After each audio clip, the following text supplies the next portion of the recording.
Bonjour, je suis Mouftar Yaro. Voici ma one-on-one interview. You ready? Yeah!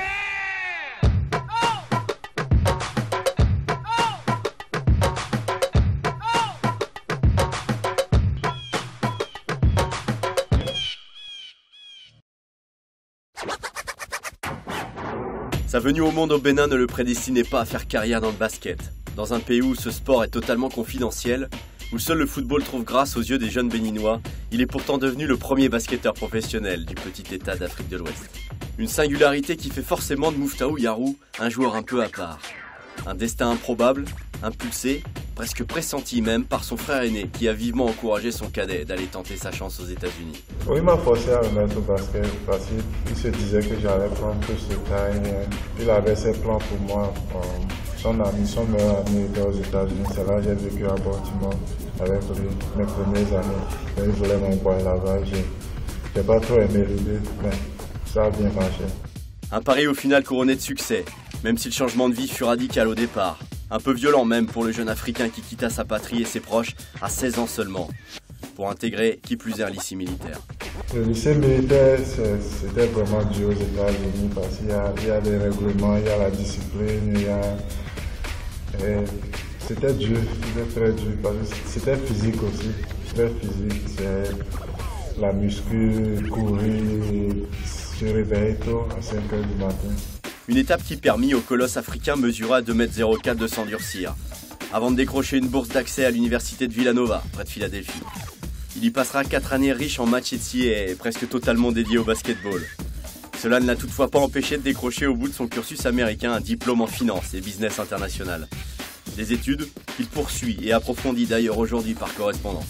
Je suis en train d'étudier parce que je veux faire l'investissement, c'est l'investissement bancaire quand je finis, donc je suis en train de faire les diplômes pour que quand je finis de jouer au basket, je ne recommence pas à étudier, donc tous les jours j'essaie de rester, je parle à mes professeurs, mes collègues d'université travaillent à New York, donc on se parle, ils me disent ce que je dois faire, ce que je dois apprendre. L'aventure américaine prit fin à l'été 2013 pour le pivot béninois, que même un échec à la grande messe de la draft NBA n'a pas réussi à lui faire perdre son sourire et son optimisme permanent. N'oubliant surtout pas qu'il restait un privilégié et qu'une carrière hors des États-Unis pouvait s'offrir à lui. Je me suis beaucoup blessé et puis il y a plein de trucs qui sont arrivés.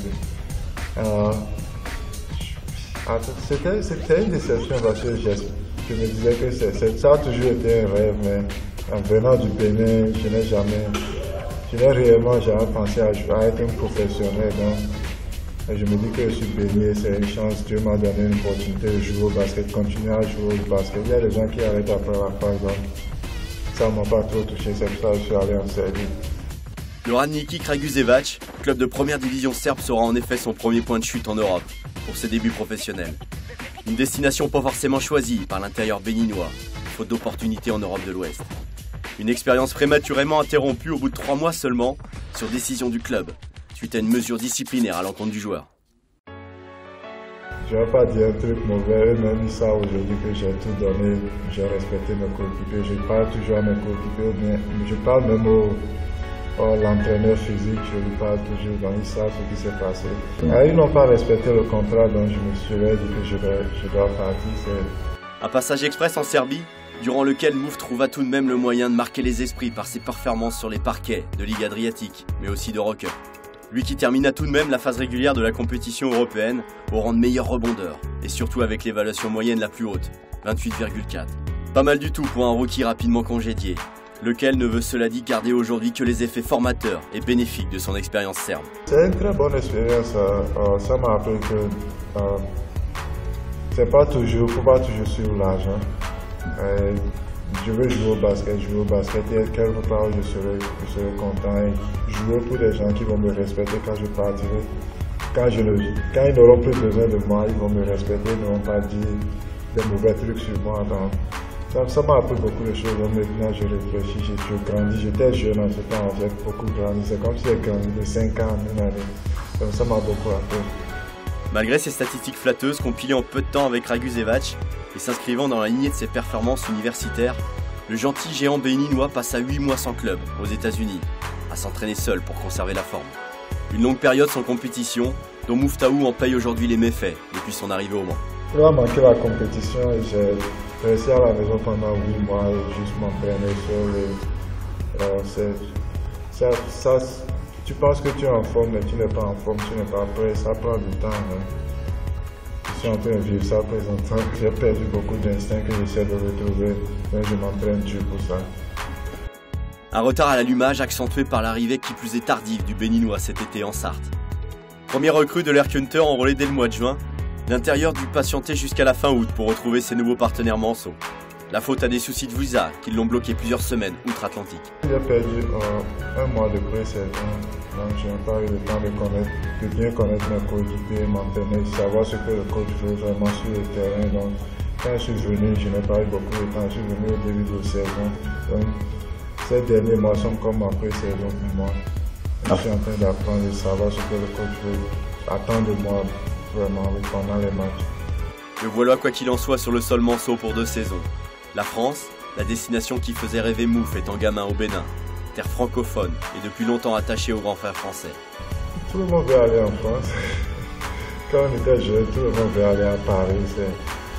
On voulait tous voyager, c'était notre rêve à voyager, aller à Paris. Quand on écoute les chansons, tous les artistes parlaient de Paris. Donc venir à Paris, aller en France, c'était toujours un rêve. Donc c'est comme un rêve réalisé pour moi. Parce qu'au Bénin, dans le Canal+, on voit les matchs de pro, hein. Tu vois les gens jouer. Grandissant, j'ai vu Amar aussi jouer, la meilleure, j'ai vu beaucoup de gens jouer solo Diabaté. Donc c'est mieux de venir en France où les gens de ton pays, tes frères et soeurs vont te voir jouer que d'aller ailleurs. Donc ça me fait plaisir. Tous les jours quand on joue, mes parents m'écrivent, m'envoient des textes pour dire t'as vu jouer, continue, ne te décourage pas, faire ci, faire ça, ça fait plaisir. Le MSB et le public manceau attendent encore de voir le massif intérieur béninois à son meilleur niveau. Muftaou Yarou réclame lui encore un peu de patience, mais n'envisage pas une seule seconde de ne pas faire ses preuves sous le maillot tango. Encore tout jeune, il ne veut surtout pas se fixer de limites. Avec ce devoir d'exemplarité chevillé au corps, au nom du peuple béninois. Donc je veux continuer, juste continuer à me donner à 100% pour que les jeunes de mon pays voient qu'ils peuvent réaliser leurs rêves, ils peuvent continuer à jouer. Si je peux être le meilleur joueur du championnat de France, continuer à réaliser mes rêves, continuer à progresser, être le meilleur joueur d'Europe, le meilleur rebondeur, c'est ça, c'est ce que je veux.